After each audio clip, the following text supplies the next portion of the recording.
Mais maintenant, je suis très très heureux de pouvoir présenter, accueillir à cette table Michel Hasselmann, qui est directeur du site d'appui alsacien de l'espace de réflexion éthique du Grand Est. Vous savez que les religions se sont dotées, les régions, pas les religions, lapsus intéressant pour notre sujet, les régions se sont dotées des espaces de réflexion éthique, et donc il dirige le site d'appui alsacien d'un tel espace de réflexion. Mais il était notamment chef de service de réanimation médicale à l'hôpital civil Strasbourg jusqu'en 2015, si mes informations sont bonnes, et professeur des universités ici à Strasbourg.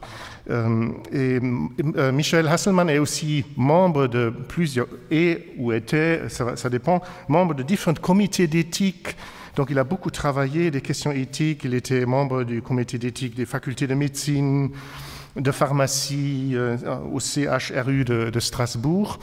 Et à ce titre, il a aussi publié énormément, beaucoup d'articles, souvent sur des questions éthiques. Donc, par exemple, d'ailleurs, dans un collectif qu'on a commis ensemble, il a écrit sur mourir aujourd'hui en réanimation. Il a aussi écrit sur les soins palliatifs, etc. Donc, vous pouvez le lire sous forme de différentes publications, articles, etc. Et donc, c'est donc l'homme idéal pour notre deuxième sujet aujourd'hui, parce qu'il parlera sur la question, la perspective religieuse, 2 points, quel intérêt pour l'éthique? Et donc, avec grand plaisir, je te donne la parole, Michel. Merci Carsten. Bonjour à toutes, à tous. Voilà, tu m'as présenté et tu m'as proposé une question finalement extraordinairement difficile. Perspective religieuse, quel intérêt pour l'éthique? Alors j'ai accepté, et puis après je me suis demandé si j'avais bien fait, parce que c'est vraiment une question complexe. Ce que je vais dire ici, c'est tout à fait différent, pas différent, mais pas du tout sur le terrain du philosophe que nous avons entendu tout à l'heure. Moi, ce que je voudrais vous dire, c'est ramener, si vous voulez, amener les questions sur le terrain, sur la pratique.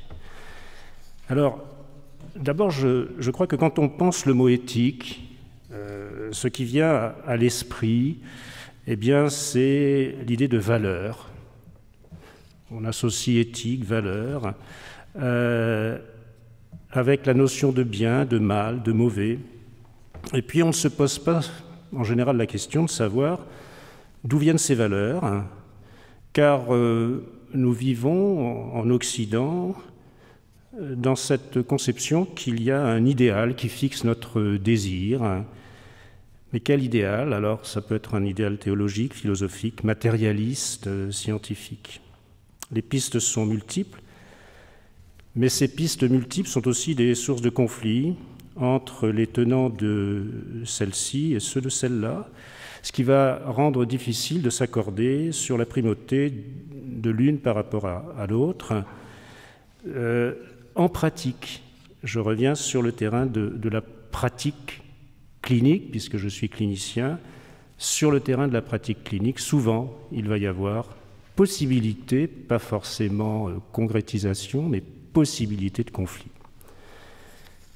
Alors, l'éthique ne peut pas se constituer simplement comme un système autonome, mobilisant des croyances, des principes pratiques, une pensée rationnelle. Il faut qu'elle repose sur un socle qui ne peut être détruit par d'autres systèmes autonomes tout aussi performants. Il lui faut se référer au fondement ultime de toute pensée, de toute action, c'est-à-dire l'homme lui-même, avec toutes les valeurs qui s'attachent à lui.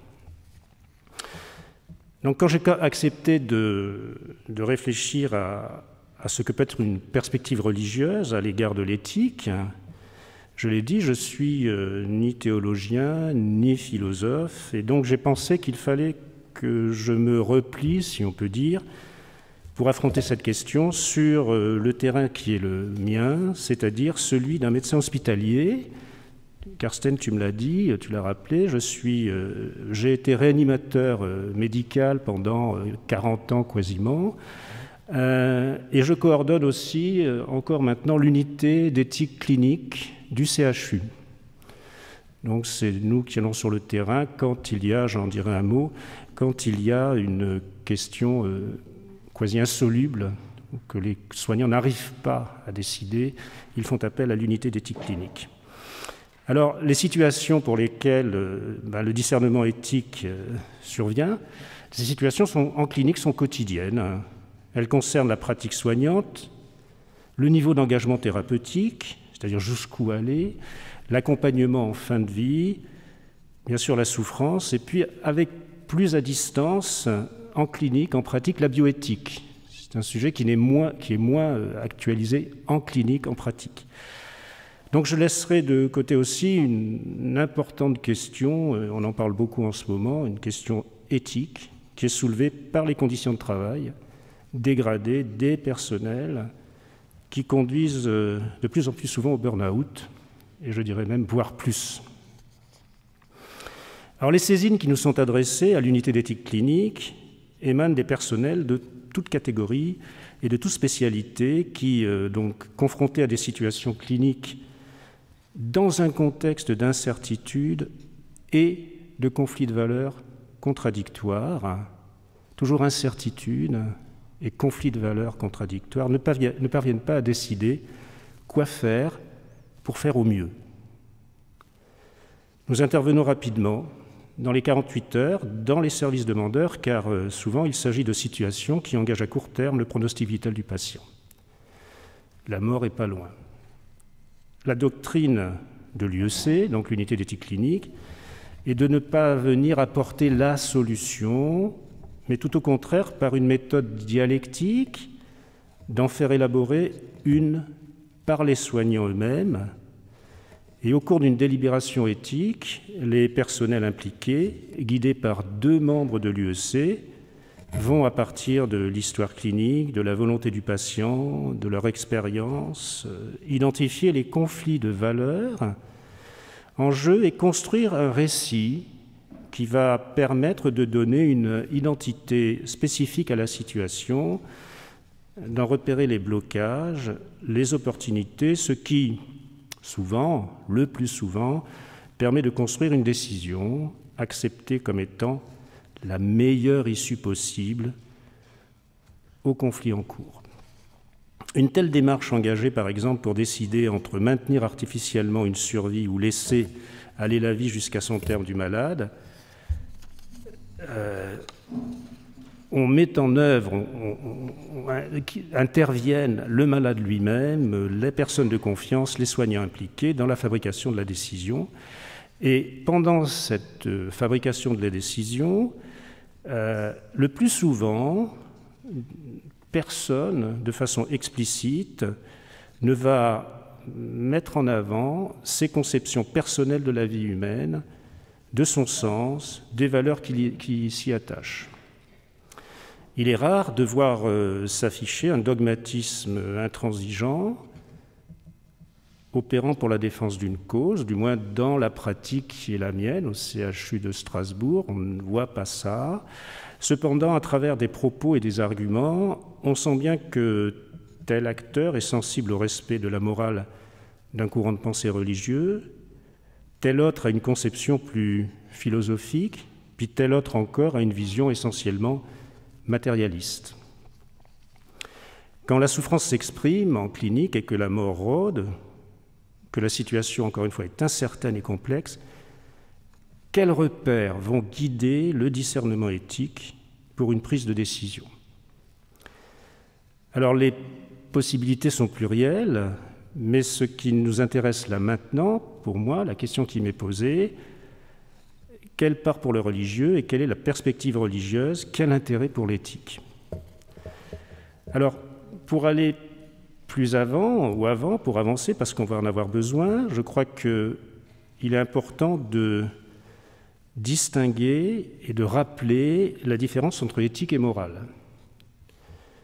Souvent dans le discours public, les 2 termes sont confondus et va parler d'éthique pour tout n'importe quoi. Donc il y a cette nécessité. Alors c'est vrai que sur le plan lexical, eh bien, on ne devrait pas séparer éthique et morale, puisqu'ils ont le même sens. Ils proviennent, excusez-moi, excusez-moi, j'ai un petit blanc.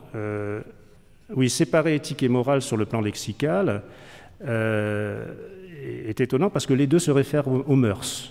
Les deux sont les mœurs, usage, coutume, institution. Simplement, le premier est d'origine latine, mores, et le second de grec, ethos. En revanche, sur le plan sémantique, le sens que ça a, la différence est réelle. Donc, je la rappelais rapidement. Donc, la morale, c'est une dimension qui va énoncer des valeurs que chacun cherche à atteindre en tant qu'il est vertueux.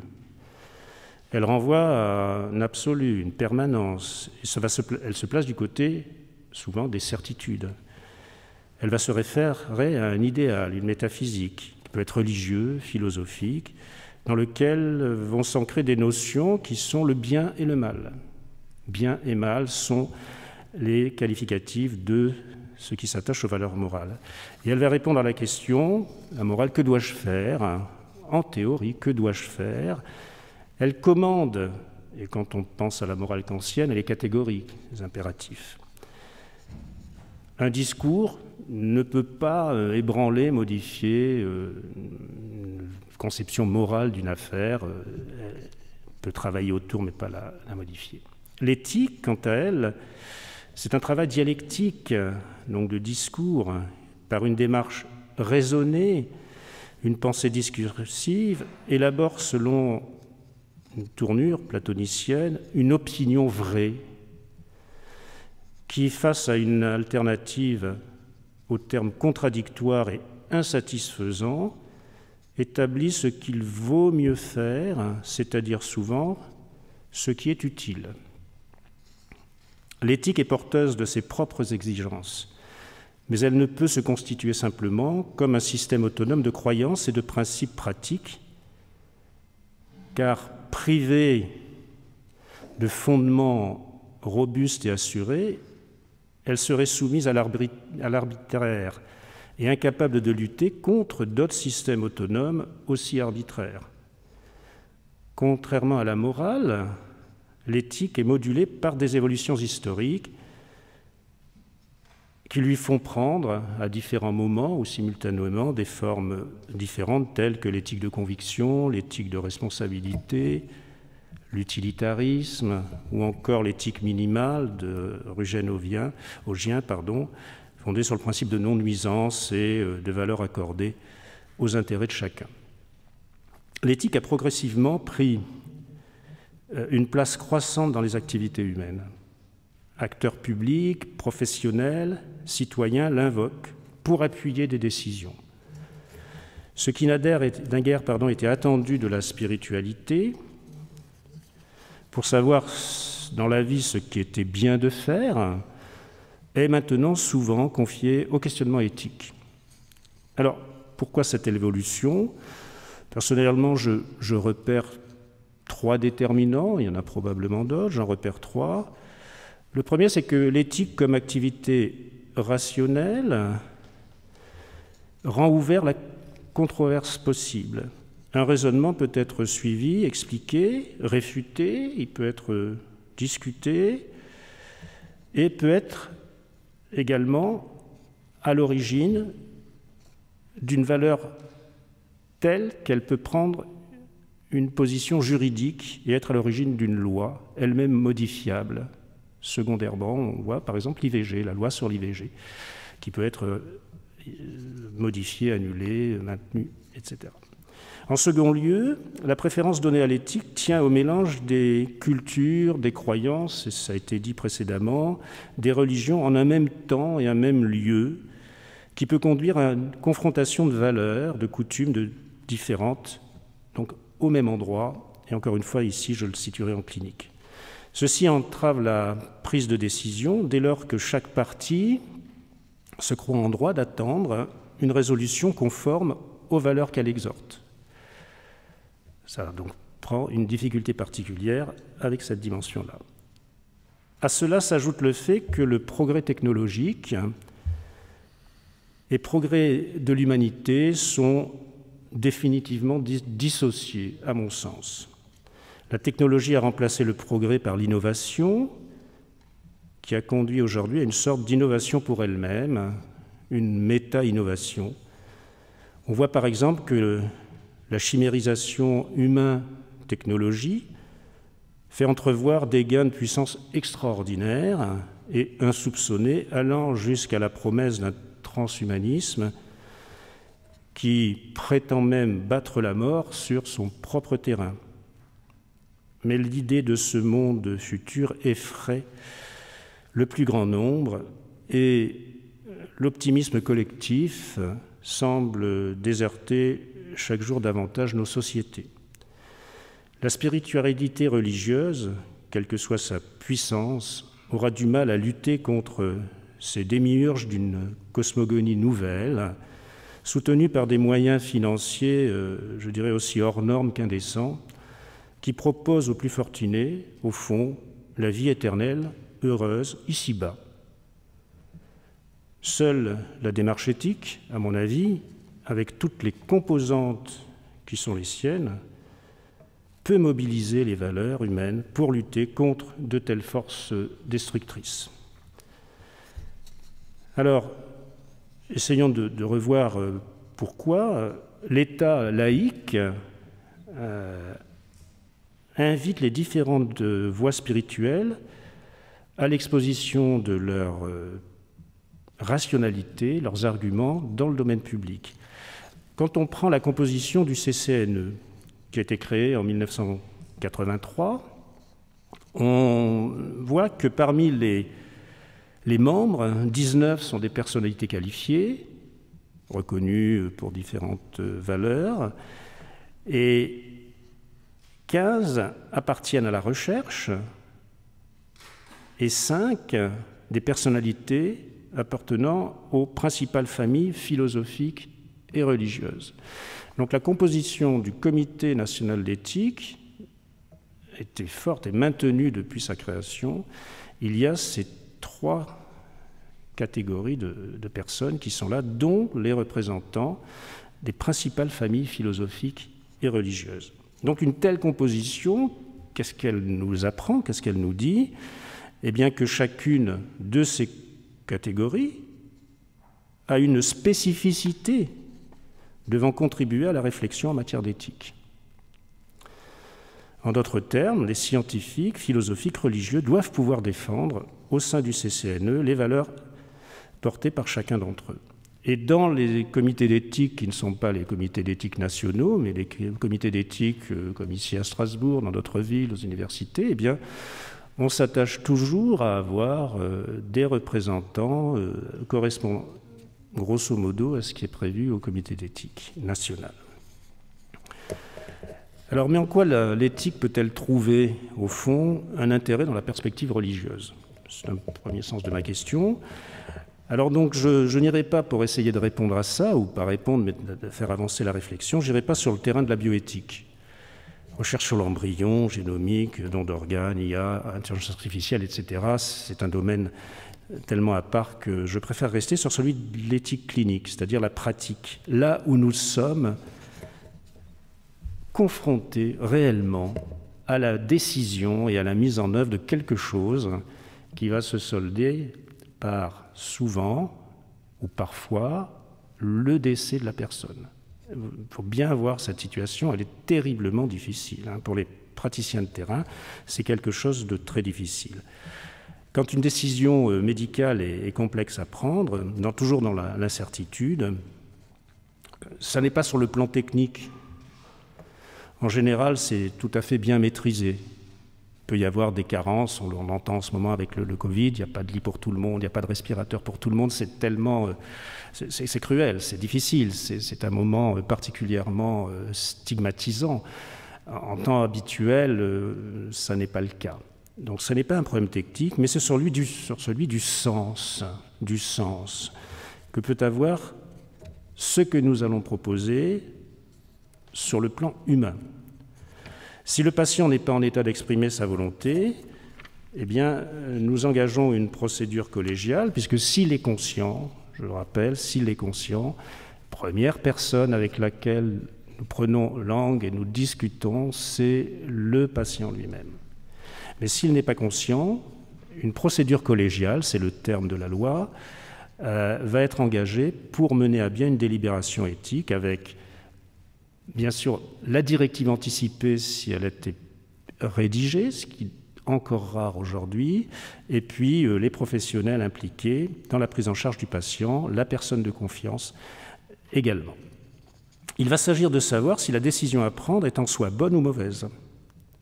Pas bien ou mal, bonne ou mauvaise. De définir les conséquences éventuelles collectives directes, indirectes. De repérer si les dimensions avouées sont réelles. C'est très difficile. Qu'est-ce qu'il y a dans la pensée réelle de celui qui avance un propos? Il faudra éclairer les sources de tension présentes dans la situation, qui est concerné, quelles sont les valeurs en conflit. Ce mot « valeur » revient tout le temps. Quelles sont les valeurs en conflit pour chaque partie? Quelles sont les actions proposées qui créent le dilemme? Quelles sont les conséquences positives, négatives, les plus probables? On reste modeste, il n'y a pas de certitude. Les plus probables des différentes options envisageables. Et au final, ce qui se passe, c'est quand une décision est fabriquée, pas encore prise, deux choses différentes, on la fabrique, on la prend et on l'exécute. 3 temps. Eh bien, c'est habituellement selon une intime conviction. La certitude est terriblement difficile à avoir et même, je dirais, assez exceptionnelle. C'est une intime conviction. Pour se guider, eh bien, on va se référer souvent, et ça c'est une pratique clinique tout à fait classique, à ce que Beauchamp et Childress, donc 2 éthiciens américains, vraiment c'est très connu, ont retenu sous la forme de 4 principes. 4 principes. Donc on pourrait dire que c'est une éthique principielle. Respect de l'autonomie, bienfaisance, non-malfaisance et justice, c'est-à-dire équilibre entre les différentes personnalités qui pourraient avoir besoin de ce qui va se passer.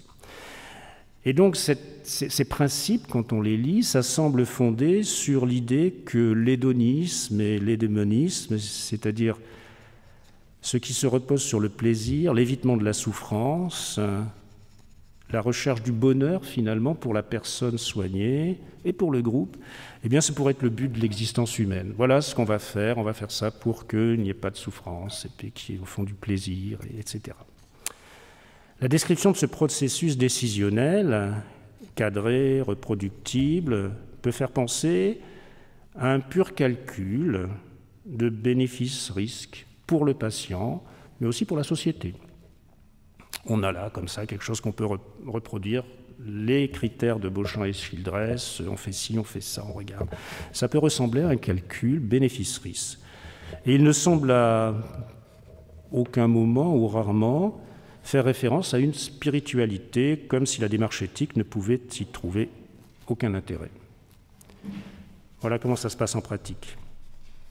On pourrait alors penser que l'éthique clinique n'a pas besoin de références externes, dès lors qu'elle recourt à des principes opérants, possédant leurs propres critères d'évaluation pour dire ce qui est bon et éviter ce qui est mauvais pour un sujet humain particulier, dans une situation particulière.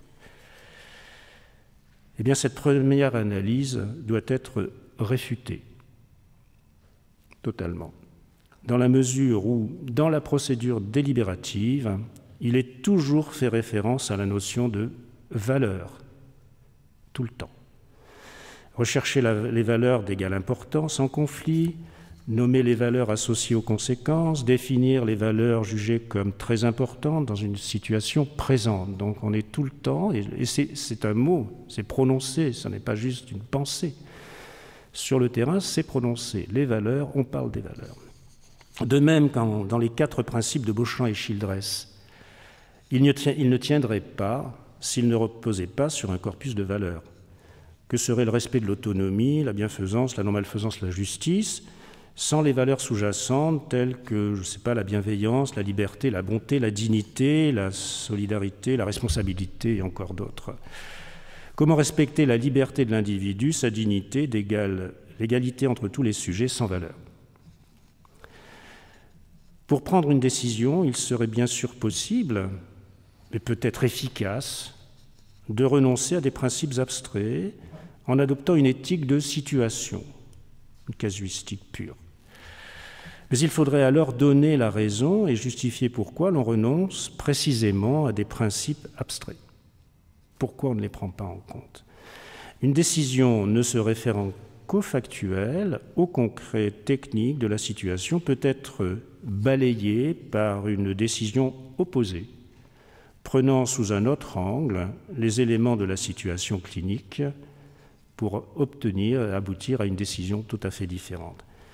L'absence de référence extérieure robuste et partagée expose à des conflits et des dogmatismes très dangereux. Dès lors, il semble apparaître un point d'ancrage partagé, obligatoire, si l'on veut un débat éthique sérieux, constructif et suffisamment approfondi pour que les consciences individuelles et l'esprit public y retrouvent des justifications aux attitudes adoptées. C'est précisément ici que le scientifique, le philosophique et le religieux ont à présenter les valeurs qui sont les leurs pour contribuer à l'identification de ce point d'ancrage.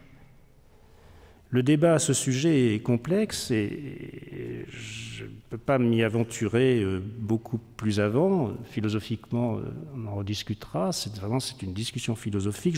Moi, je ne ferai simplement qu'un peu entrebâiller la porte et essayer de regarder peut-être d'un peu loin ce qu'il en est. Alors, le scientifique, j'y mets les médecins aussi dedans. Les médecins diagnostiquent, nous diagnostiquons, nous réparons, on met en œuvre des traitements sophistiqués, des systèmes de suppléance qui guérissent ou qui entretiennent la survie. On sait faire, je crois, assez bien. Le scientifique, de son côté, explore tous les domaines du corps humain, vont au plus profond des rouages de la biochimie cellulaire. Certains s'aventurent dans le cerveau, cherchent à trouver le support de la conscience, par des techniques vraiment qui sont toujours de plus en plus époustouflantes. Et peut-être qu'un jour, d'ailleurs, la lumière sera faite sur le fonctionnement cérébral. Mais pour autant, cela n'éclairera pas le mystère du désir humain, car la pensée scientifique moderne ne peut pas faire une description de la réalité humaine qui soit à la fois scientifiquement et philosophiquement respectueuse de l'intégralité de son être. C'est impossible. Quelles que soient les avancées scientifiques dans la connaissance du corps humain, la question éthique n'en seront pas pour autant résolues, et l'on peut même avancer l'idée qu'elles seront amplifiées. En clinique, aucune décision ne peut se prétendre éthique si les aspects techniques et scientifiques d'une situation n'ont pas été clairement discutés. C'est une obligation absolue et c'est une exigence totale. On ne peut pas parler de décision éthique si, en clinique, le côté médical, le côté scientifique, les opportunités, les traitements n'ont pas tous été évoqués, reconnus, refusés pour des raisons, mais toujours les évoquer. Mais ils ne permettent pas, cette prise en compte ne permet pas en tant que telle de choisir, dans le réel concret, l'action faisant sens pour le sujet. Il y a autre chose. Alors, autre chose, eh bien, c'est peut-être le philosophique, ou c'est avec le philosophique, qui, dans la philosophie grecque, je ne vais pas rentrer dans ce domaine, mais a présenté un idéal à la philosophie kantienne, idéal kantien, qui a été reconditionné, platonicienne, revisité par Kant, etc., où l'on mettait le beau, le vrai, le juste, comme étant des valeurs, un idéal à atteindre. Eh bien, ces valeurs-là, le beau, le vrai, le juste, n'ont pas d'intérêt en clinique. C'est pas avec ces valeurs-là que l'on peut avancer en pratique clinique. Mais la philosophie contemporaine, et je ne vais pas aller bien plus loin parce que sous le regard et l'écoute de philosophes, ce que je vais dire paraîtra probablement très, très léger, mais néanmoins les valeurs philosophiques et la pensée philosophique contemporaine apportent vraiment, pas dire l'essentiel, mais une grande partie de ce que l'on peut mettre dans le creuset des valeurs humaines contemporaines. Donc, comme le dit Robert Misrahi, ce dont se soucie l'éthique, ou la morale, ou la politique, ou même les simples interrogations de la pratique professionnelle, ou de la vie quotidienne, est précisément cet individu existant, concret, personnalisé et identique à soi, dans son propre sentiment de lui-même. Ainsi, le philosophe prend ancrage, comme ancrage extérieur, le sujet lui-même. Alors cet apport vient s'ajouter, vraiment essentiel, tout ce que le philosophe peut nous dire sur le sujet, sur la personne, sur le sujet personne, eh bien s'ajoute à celui du scientifique dans le parrainage, si je puis dire, des valeurs qui vont guider la décision. Mais attention ici aussi, ça a été évoqué ce matin, que la rationalité maximaliste ou maximalisée, comme ça a été dit, ne soit pas envahissante.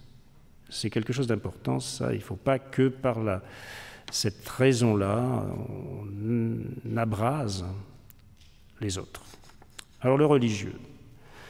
Alors, devant un problème pratique de choix, une fois les questions techniques réglées, le premier type de réponse qui vient à l'esprit, donc d'un praticien, consiste à recourir à la morale. C'est ce qui vient à l'idée parce que ça porte le sentiment de bonté, cette idée de bonté,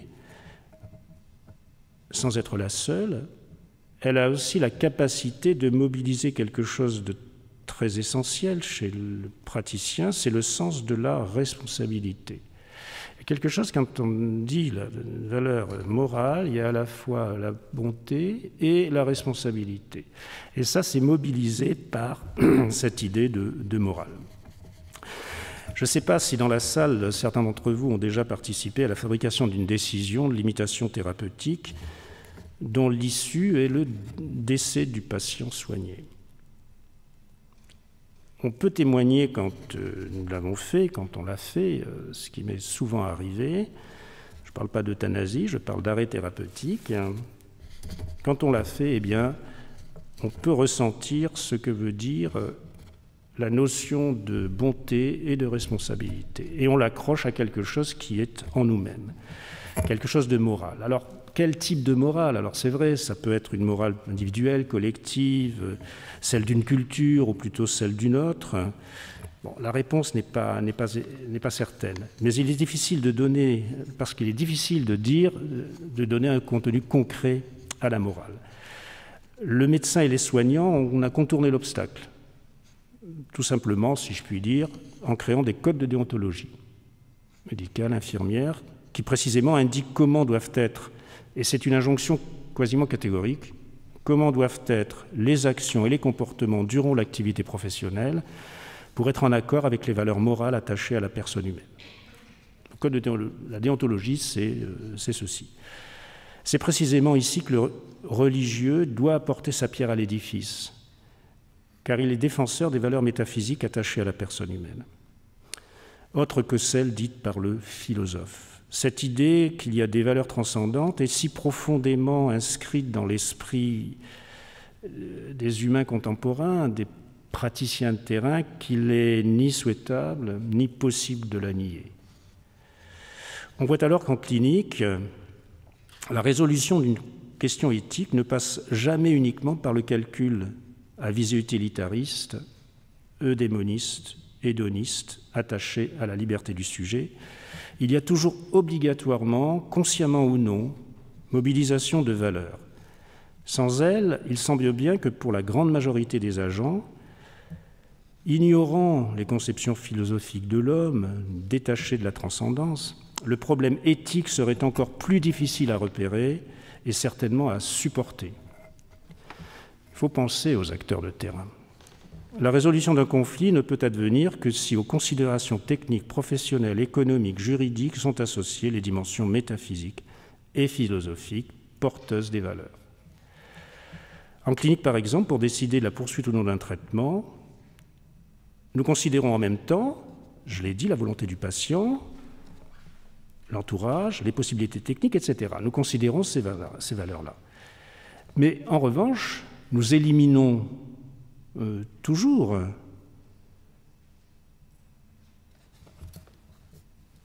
l'utilité collective ou la valeur sociale du sujet, le favoritisme d'un groupe, d'un genre, d'une ethnie, de la fortune, l'influence politique. Donc on fait un tri à ce moment-là, le terme est médiocre, mais c'est quand même ça, entre ce qui nous paraît valeureux et recevable et ce qui est rejeté comme anti-valeur dans la décision. Donc ce tri se fait à ce moment-là. Alors on peut toujours critiquer, on peut dire oui, mais peut-être qu'un politique, etc., peut-être qu'un courant de pensée, peut-être... Oui, mais il faut qu'en pratique, sur le terrain, il y ait un socle absolument robuste à la disposition des soignants pour précisément ne pas céder à quelque chose de cet ordre-là. Et la section entre les deux doit être radicale. Alors, sur quoi va séparer cette séparation, précisément, entre ce qu'on conserve et ce qu'on rejette? Eh bien, c'est précisément sur le mélange des valeurs philosophiques attachées au sujet personne et des valeurs métaphysiques religieuses attachées à la personne humaine. Le rappel des valeurs morales, je dis bien des valeurs morales, est également extrêmement utile pour le décideur. Je cite ici la lettre de la Congrégation pour la doctrine de la foi du 22 septembre dernier, 2020, tout récent, sur la fin de vie. Elle considère que tout acharnement thérapeutique relève d'une obligation morale, texte sorti de la loi. Toute l'exclusion de tout acharnement thérapeutique relève d'une obligation morale. Quand il est écrit cette phrase dans la lettre de la Congrégation, eh bien, elle aide celui qui doit mettre en œuvre l'injonction que lui fait la loi Claes-Leonetti, donc loi républicaine, laïque, en ces termes. Donc c'est une injonction catégorique. Les soins, tous les soins que l'on veut, lourds, etc., ne doivent pas être mis en œuvre ou poursuivis lorsqu'ils résultent d'une obstination déraisonnable. Donc on voit qu'à ce moment-là, il y a conjonction entre ce que peut dire une instance religieuse puissantissime, hein, c'est la voix du Vatican, la Congrégation pour la doctrine de la foi, et ce que dit la loi Claes-Leonetti, qui est la voix de la République française, vont dans le même sens. Quand est prise une décision d'interrompre un traitement ou une technique de suppléance d'une fonction vitale défaillante, comme par exemple la nutrition et l'hydratation artificielle, eh bien il est fondamental pour les médecins décideurs, mais aussi pour la société, de savoir que l'acte d'interruption qui conduit au décès du patient, s'il est réglementaire, rationnel, philosophiquement acceptable, eh bien, il est également sur le plan moral et va dans le sens d'une préservation des valeurs attachées à la personne humaine. Donc il y a là se creuser une conjonction majeure entre ces différentes pensées. Mais prenons garde à quelque chose de vraiment, je dirais, essentiel. On a vu tout à l'heure, j'ai dit qu'il ne fallait pas que le philosophique envahisse le terrain. Faisons attention maintenant à ce que le théologique et le religieux ne fassent pas de la même chose, parce qu'il y a une différence considérable entre prendre en compte les valeurs morales en jeu dans un processus de délibération éthique, ce qui est pour moi incontournable, et appliquer la morale de façon dogmatique, ce qui équivaudrait à une moralisation de la décision. L'éthique n'est pas une moralisation de la décision. On voit en effet que les valeurs peuvent être utilisées de différentes manières, selon la cause que l'on va défendre, soit comme repère, soit comme injonction catégorique. Je vais citer trois exemples qui montrent comment on peut prendre une valeur ou des valeurs et en faire quelque chose de différent. La première, c'est quelque chose une visée éthique. On va prendre les valeurs et on va les utiliser pour la visée éthique. Excusez-moi. Le Code de la santé publique français. Les actes, je l'ai dit, ne doivent pas être mis en œuvre, donc les actes dont on a parlé, ne doivent pas mis en œuvre s'ils constituent une obstination déraisonnable, je l'ai dit. Ça, c'est une injonction catégorique, à caractère quasiment moral. Mais le texte précise dans le même paragraphe la chose suivante. Nous entrons dans l'éthique à ce moment-là, on entre dans l'éthique lorsqu'ils apparaissent, non pas lorsqu'ils sont inutiles ou disproportionnés, ou lorsqu'ils n'ont d'autre effet que le seul maintien artificiel de la vie, ils peuvent, et non pas ils doivent, être suspendus ou non entrepris. Donc on voit que là, on a un mélange de valeurs, une valeur quasiment morale, tu ne feras pas d'obstination déraisonnable, et puis une réflexion éthique qui dit aux décideurs, prenez en considération tout le reste. Si ça vous apparaît, alors vous pouvez, non pas si c'est vous devez. Vous voyez la différence. On peut prendre aussi alors une obligation dogmatique, cette fois-ci, je reprends la lettre de la doctrine Samaritanus Bonus du 22 septembre 2020, où là, il n'y a pas de discussion, l'euthanasie est un crime contre la vie humaine, toute coopération formelle ou matérielle immédiate à un tel acte est un péché grave. Aucune autorité, entendez autorité d'État, ne peut légitimement, donc la loi, l'imposer ou l'autoriser. Vous voyez, là, il n'y a pas de discussion. Il faut que ces valeurs soient vraiment affirmées fortement. Enfin, il peut y avoir une visée politique, alors de valeurs morales, transcendantes. Alors, je n'ai pas cherché en France, j'ai été faire un tour par l'Égypte, et j'ai vu la constitution égyptienne de 1980.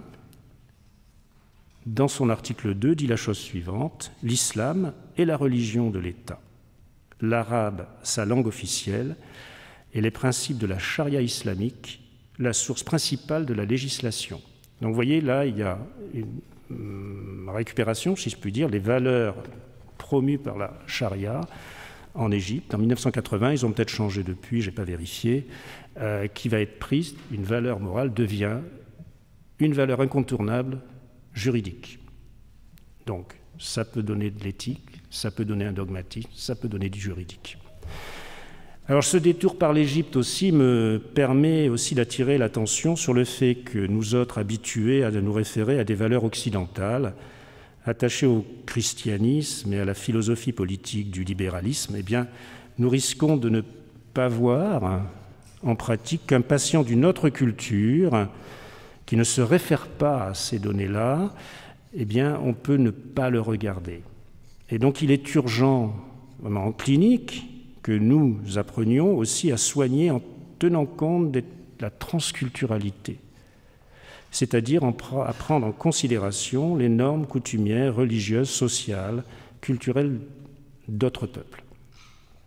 Et avec l'évolution que nous connaissons, l'augmentation de la migration, eh bien, je pense qu'il y a là un travail assez considérable à faire parce que pour le moment, au moins dans l'établissement où je travaille, mais pas que là, on en est loin.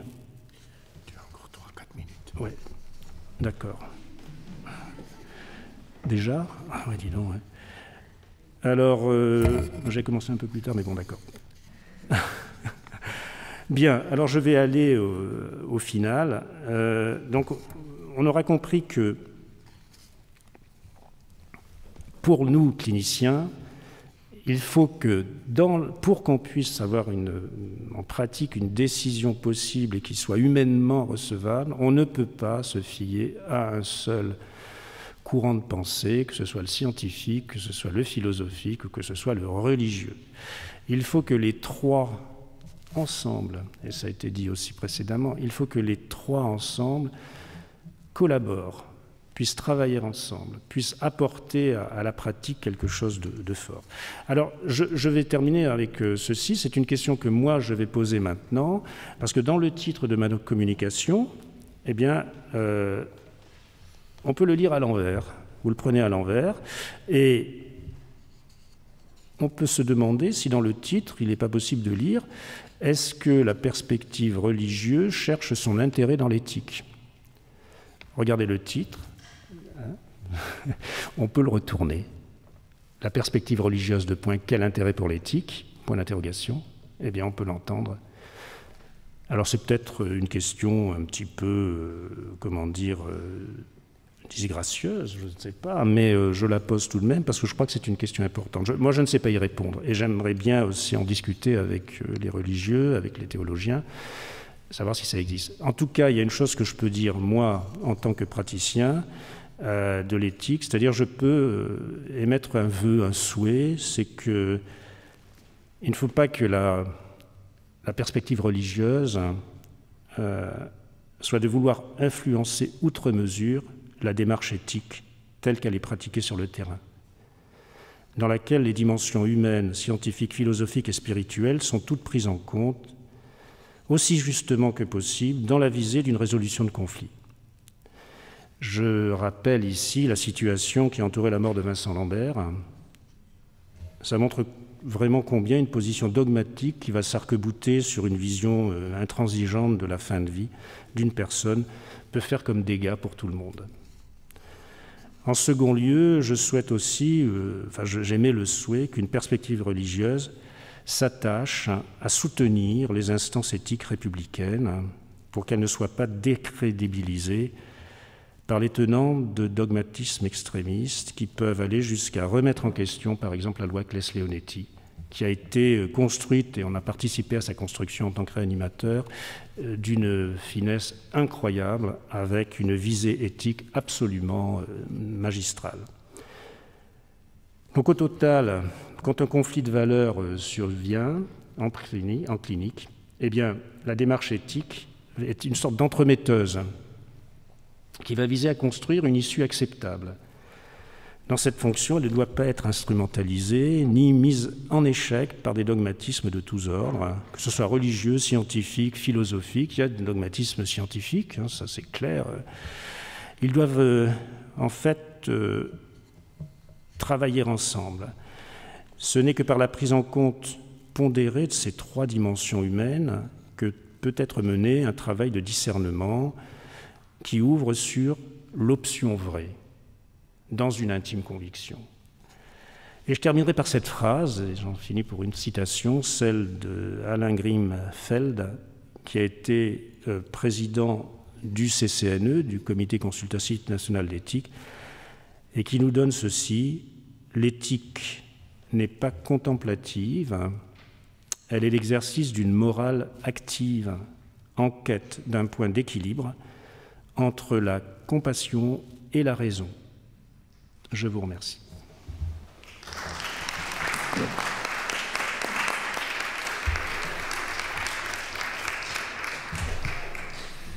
Grand merci, cher Michel Hasselmann, pour cet exposé nourri d'une longue expérience de clinicien et donc d'une expérience vraiment de terrain, de pratique, de décisions difficiles à prendre. Je pense que c'était très intéressant, très riche aussi pour l'auditoire.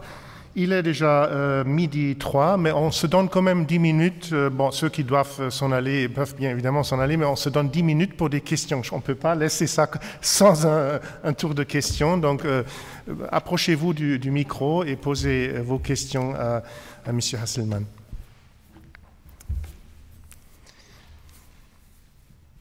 Voilà, la première est toujours la plus difficile, donc il faudrait que quelqu'un se lance dans cette première question.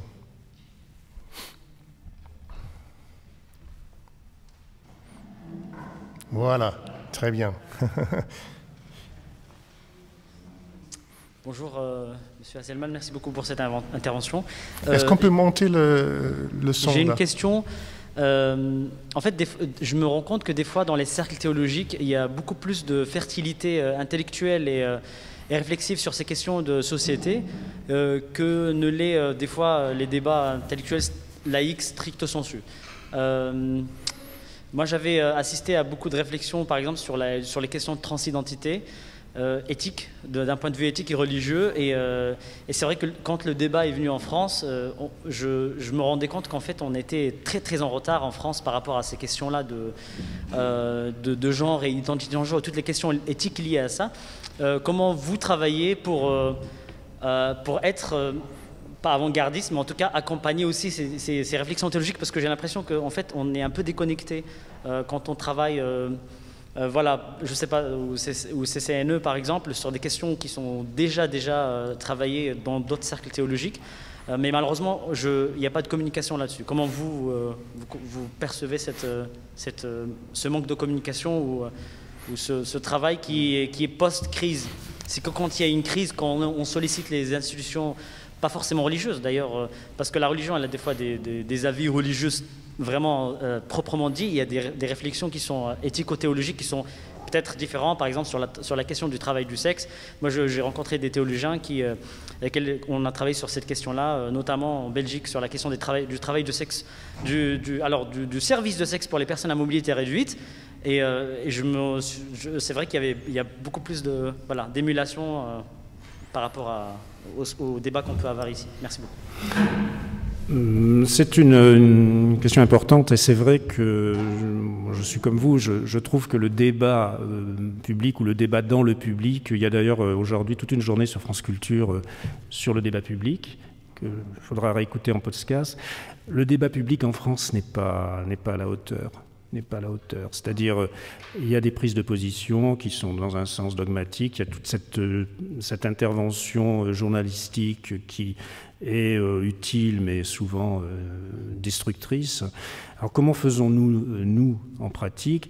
Eh bien, d'abord, il y a l'expérience, la longueur de l'expérience clinique. Je ne suis pas le seul, on est nombreux à avoir une expérience clinique, on est nombreux à avoir fait d'autres choses à côté, etc. Et puis, il y a les comités d'éthique. Il y a les comités d'éthique dans lesquels on peut réfléchir. Il y a les cellules d'éthique clinique. Et puis, le CCNE, Comité national d'éthique, je rappelle quand même que c'est une création mondiale en 1983, quand François Mitterrand a fait la création, on était un peu hors norme. Donc il y a ces endroits-là où on peut discuter. Mais le problème, pour moi, le malheur, c'est qu'effectivement, ça ne passe pas dans la discussion publique, ou pas beaucoup dans la discussion publique. Heureusement qu'il y a des forums comme celui-là. Heureusement qu'il y a ça. Il y a ce que fait Israël Nizan dans le forum de bioéthique, etc. C'est dans des endroits comme cela où il faut que la population, le public, puisse venir penser, réfléchir, entendre. Situation, par exemple, on parle infiniment du tri des malades à l'hôpital à l'occasion du Covid.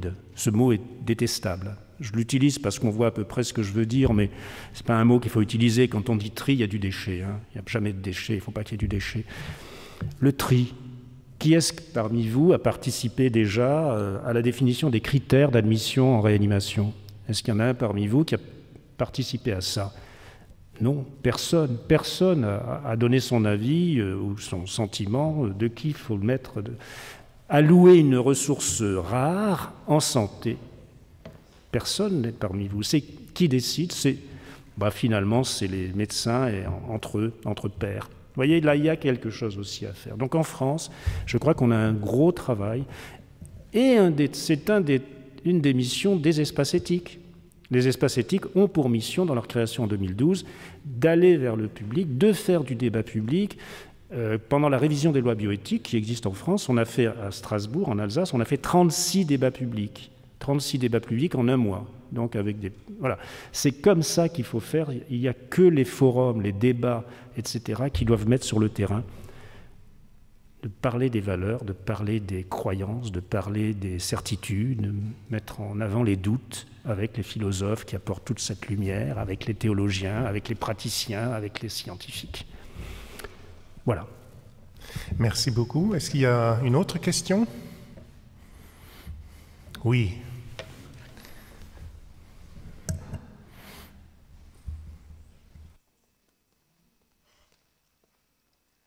Bonjour. je vais poser une question assez générale.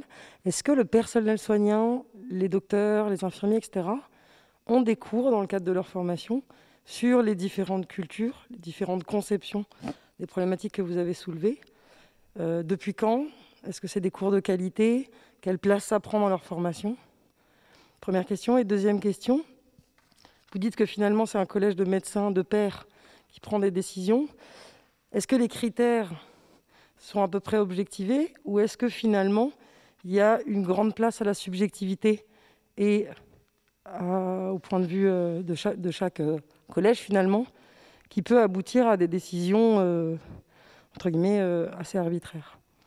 Alors, pour répondre à votre première question, est-ce qu'il y a des cours sur la transculturalité? En fac de médecine, je me suis arrêté de faire cours en fac de médecine en 2015. Donc, je ne peux pas savoir, je n'ai pas regardé, vous m'excuserez, je ne sais pas si depuis 2015, il y a un enseignement sur la transculturalité. Ce que je peux vous dire, c'est que quand j'étais encore en activité, j'ai monté à l'Université de Strasbourg, au service de formation continue, donc formation continue, oui, une formation que j'ai appelée « Soigner en transculturalité », m'adressant aux soignants, donc trouvant que c'était important. Il n'y a pas eu d'inscrits. Il n'y a pas eu d'inscrits, c'est-à-dire il y a eu 3 inscrits la première année. Or, pour pouvoir tourner, il faut au moins 7-8 inscrits, sinon l'université ne rentre pas dans son financement. J'ai tenté la deuxième fois et pas d'inscrits. Donc là, c'est une vraie question, ça. Une vraie question. Est-ce qu'il y a des cours en fac de médecine? Je ne sais pas répondre, mais à mon époque, si je puis dire, il n'y en avait pas, donc je vais vérifier, mais je ne pense pas qu'il y en ait. Et quand on monte une formation, il n'y avait personne.